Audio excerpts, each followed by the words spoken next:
আসসালামু আলাইকুম। সালাতুত তওবা অর্থাৎ তওবার নামাজ। কোনো ব্যক্তির দ্বারা কোনো পাপ সংগঠিত হয়ে গেলে এই পাপের কারণে সে অনুতপ্ত হয়ে মহান আল্লাহর কাছে যদি সে অনুনয় বিনয় শুরু করে দেয়, আল্লাহ আমাকে ক্ষমা করে দিন, আমি আর কখনোই পাপ কাজ করব না। এরকম সে কঠিন এরাদা করে।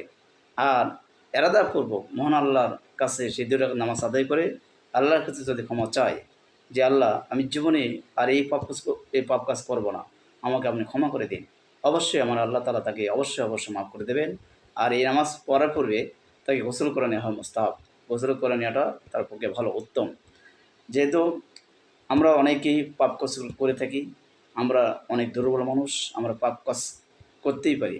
কিন্তু মহান আল্লাহর কাছে যদি আমরা পাপ কাজ করার পরেই আল্লাহর কাছে অনুতপ্ত হয়ে আল্লাহর কাছে আমি যদি অনুনয় বিনয় শুরু করে দিই, আল্লাহ আমাকে ক্ষমা করে দিন, আমি কখনোই এই পাপ কাজ করব না।